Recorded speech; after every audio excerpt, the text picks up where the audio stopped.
Ang lihim sa sapa ng tanghaling tapat malamig ang simoy ng hangin sa gabi, ngunit sa isang maliit na baryo sa Bohol, mainit at tila natutulog ang paligid kapag sumasapit ang gitnang araw.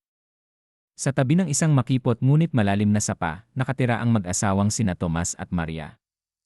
Nagdadalang tao si Maria sa kanilang panganay, ang sanhi ng labis na pag-ingat at kagalakan sa kanilang tahanan. Isang tanghali, inatake ng mataas na lagnat ang kanilang batang pamangkin na si Jonjon. Nakahiga ito sa papag, namumutla at pinawawisan ng malapot. Tita, pwede po bang makainom ng royal? Mahinang pakiusap ng bata, tuyo ang mga labi. Sa pamahiin at gawi sa probinsya, ang malamig na soft drink na yon ang laging hinahanap ng mga may sakit upang pawiin ang pait sa dila. Naman, bunso. Sandali lang, nakangiting tugon ni Maria. Nang pumasok si Tomas mula sa bakuran, nakiusap si Maria. Pangga, maaari mo bang bilhan si Jonjon ng royal sa bayan? Mataas ang lagnat ng bata. Ngunit abala si Tomas sa pag-aayos ng nasirang bubong ng kanilang patukaan ng manok bago dumating ang tag-ulan. Sensya na, Pangga. Kailangan kong matapos to bago lumubog ang araw. Malayo-layo rin ang tindahan sa kabila. Dahil ayaw niyang tiisin ang pamangkin, nagkusa si Maria. Ako na lang ang pupunta. Mabilis lang ako. Upang makatipid sa oras at hindi na umikot ng 20 minuto sa sementadong kalsada, pinili ni Maria ang shortcut, ang daanan na tumatawid mismo sa sapa. Eskatong 12:00 ng tanghali nang marating niya ang paitaas na tulay kahoy sa ibabaw ng tubig. Napakatahimik ng paligid. Walang huni ng ibon, walang ingay ng hangin sa mga punong balete at kawayan. Ang tanging naririnig lamang ay ang mahinang agos ng tubig.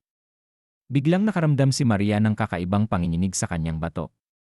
Tila may mga matang nakatitig sa kanya mula sa ilalim ng malalaking bato at mayabong na halamanan.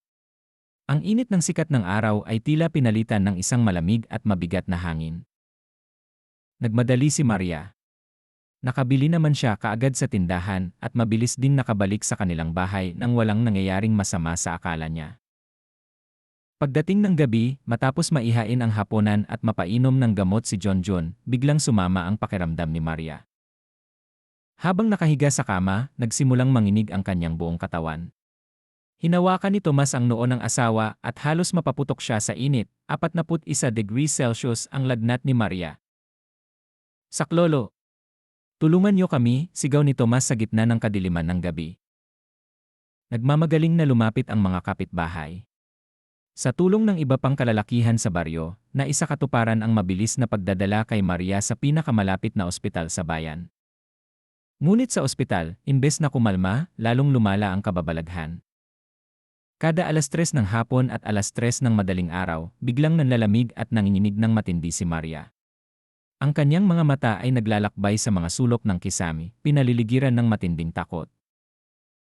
Tomas, wag mo akong iwan, bulong ni Maria habang hawak ng mahigpit ang kamay ng asawa, luhaan ang mga mata. May nakatayo sa tabi ng pintuan itim na itim. Sinasabi niya kukunin niya ang anak natin. Kukunin nila ako Napilitang magpuyat at manatili ang tiyo ni Tomas sa kwarto dahil sa matinding takot at kababaang loob sa mga sinasabi ng may sakit. Nagsagawa ang mga doktor ng lahat ng uri ng laboratory test, dugo, ihi, x-ray, at mga pambihirang pagsusuri. Ngunit pagdating ng mga resulta, nagtaka ang lahat. Lahat ng test ay lumabas na normal.